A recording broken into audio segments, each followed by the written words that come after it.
Bismillah, Assalamualaikum warahmatullahi wabarakatuh. Sebelumnya saya memperkenalkan diri dulu. Nama saya Mo Arif, NIM 2012000001. Ya, langsung saja di sini saya akan menjelaskan mengenai suku Bugis. Nah, sebelumnya itu manusia wajib bersyukur di mana untuk saling mengenal antara satu dengan yang lainnya. Nah, Tuhan menciptakannya berbagai rupa, kelamin, suku, ras. Bayangkan, andai kata misalnya semua sejenis, habislah kita semua. Nah, demikian pula manusia sebagai makhluk berkebudayaan, di mana budaya dalam setiap masyarakat tentunya berbeda-beda karena kebudayaan lahir dari hasil pikiran manusia yang beraneka ragam dan tersebar di seluruh pelosok semesta. Nah, jadi di Sulawesi Selatan itu dikenal terdapat beragam kebudayaan dari yang paling primitif hingga yang paling modern. Nah, yakni di Sulawesi Selatan itu ada beberapa suku Bugis. Di sini terdapat 4 suku Bugis, 4 suku bangsa. Nah, yang pertama itu Bugis, Makassar, Toraja, dan Mandar. Itu adalah suku bangsa. Nah, meskipun terdapat 4 suku berbeda, akan tetapi masih mempunyai ikatan kultural yang masih kuat antara suku yang satu dengan yang lainnya.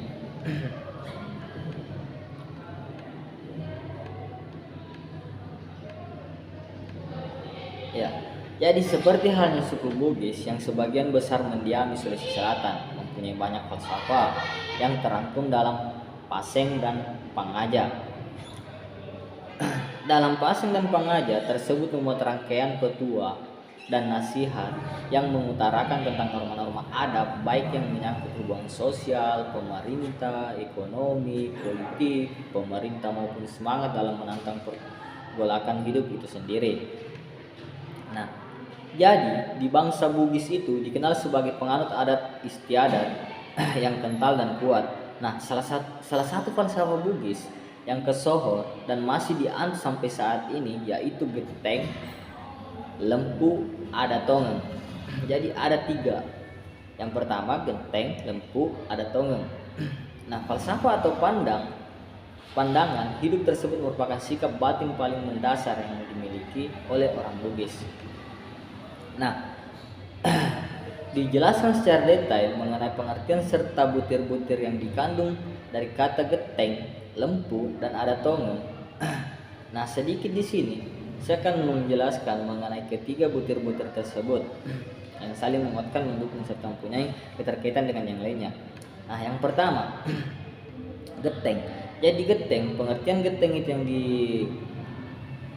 pengertian geteng menurut sih, ini lebih ke suku Bugis. Nah, geteng di suku Bugis artiannya sebagai sesuatu yang tegas dan konsisten. Nah, maksudnya bagaimana? Maksudnya itu tindakan yang tidak samar-samar dan bimbang.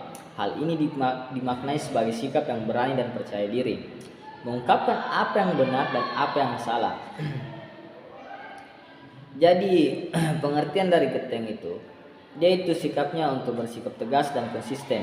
Dia mengungkapkan apa yang salah, dia bilang salah, apa yang benar, dia bilang benar.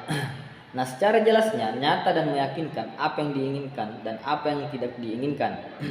Jika salah dikatakan salah, jika benar dikatakan benar, tanpa memandang kondisi atau kepada siapa hal tersebut diutarakan.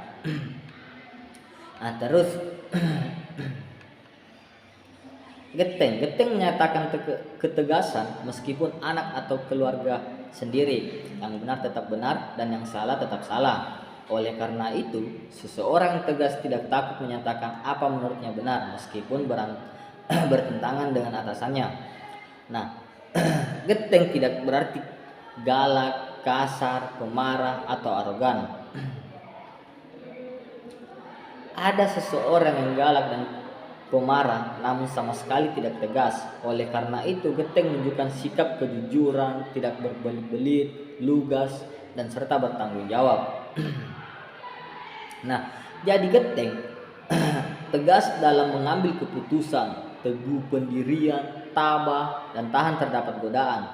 Nah, geteng ini ditunjang dengan asiti najang, yang mana artinya itu asas kewajaran, yakni arif, bijaksana, dan adil dan bertindak. Nah, ada beberapa butir yang dikandung dalam geteng. Yang pertama itu mempunyai pendirian yang kukuh, tidak goyang dengan situasi. Terus yang kedua, memiliki sifat jujur, tidak pelin-pelan.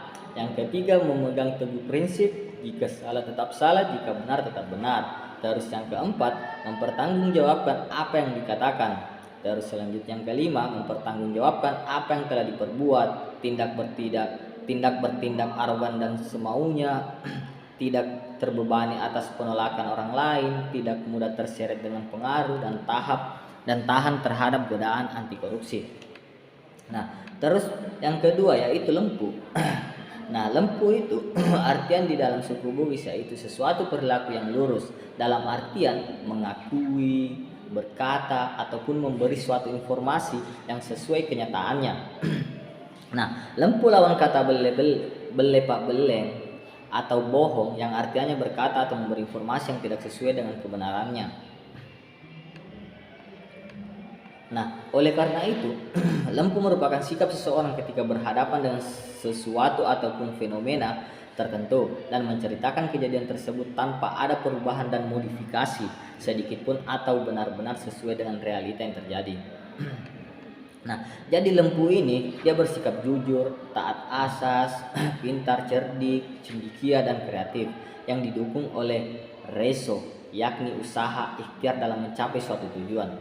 Nah, jadi sikap lempu ini merupakan apa yang keluar dari dalam hati nurani setiap manusia dan bukan merupakan apa yang keluar dari hasil pemikiran yang melibatkan otak dan hawa nafsu belaka, melainkan hasil proses ini nawa, yang mana artiannya dalam bahasa Indonesia yaitu renungan hati yang dalam. Nah, di lempu juga ini memiliki ada butir-butir yang dikandung. Yang pertama, lempu, sifat jujur yang penerapannya ada pada niat seorang manusia. Lempu, sifat jujur yang penerapannya ada pada perkataan yang diucapkan oleh manusia. Lempu, sifat jujur yang penerapannya ada pada aktivitas dan perbuatan manusia. Lempu, sifat jujur yang penerapannya ada pada janji yang diucapkan oleh manusia. Sifat jujur yang penerapannya ada pada kenyataan yang terjadi dalam hidup manusia.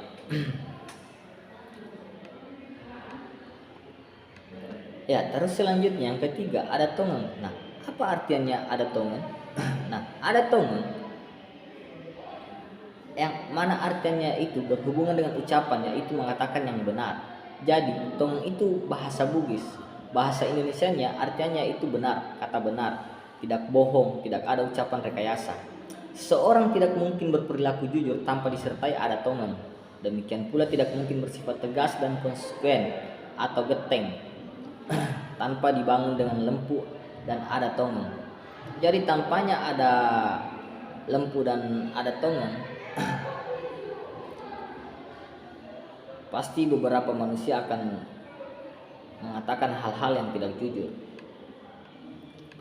Nah, ada beberapa butir-butir yang dikandung dalam ada tongen atau perkataan yang benar. Nah, yang pertama, ada tongen berawal dari niat, bermula dari sabda atau kata yang belum terucap, hasil renungan kalbu, ungkapan kata hati yang benar, bukan kata andai-andai, jaminan harga diri, jaminan untuk dipercayai, melambangkan kata dan perbuatan, dan perwujudan manusia yang sesungguhnya. Nah, jadi oleh karena itu diperlukan upaya dalam melakukan counter terhadap hegemoni kekuatan besar tersebut sehingga dapat mencegah problema kehidupan yang berkepanjangan mulai dari lingkungan keluarga, sekolah, hingga masyarakat luas. Nah, ada beberapa nilai budaya lokal yang saling terkait dalam membentuk orang Bugis yang berdampak pada perilakunya. Nilai budaya lokal tersebut adalah Siri Napese. Nah, jadi Siri Napese ini yang mana ia mempunyai artian yang berbeda. Siri mempunyai artiannya tersendiri dan pese mempunyai artiannya tersendiri. Nah, pengertiannya apa sih? Nah, pengertiannya Siri itu bagi orang Bugis merupakan nilai individualitas yang berkaitan dengan harga diri, respek diri, dan juga rasa malu. Tidak ingin dipermalukan tanpa alasan yang jelas. Itu pengertian dari Siri. Nah, pese apa? Nah, jadi pengertian pese bagi orang Bugis merupakan nilai solidaritas, kebersamaan yang memegang teguh prinsip hidung gete, lempu, dan adat tongeng yang mengikat tali kekerabatan dan persaudaraan dalam pergaulan. Nah, jadi itu pengertian dari kata Siri pese. Siri mempunyai artiannya tersendiri dan pese mempunyai artiannya tersendiri, tapi mempunyai makna yang sama. Nah, jadi nilai budaya lokal tersebut itu berfungsi sebagai dinamisator terhadap keberhasilan bagi orang Bugis. Nah, memacu semangat mereka bersaing dalam melakukan kegiatan-kegiatan usaha yang mana memungkinkan mereka untuk berhasil. Ya, jadi mungkin itu saja mengenai penjelasan saya yang berhubungan di suku Bugis. Ya, lebih dan kurangnya saya mohon maaf. Wabillahi taufiq hidayah. Wassalamualaikum warahmatullahi wabarakatuh.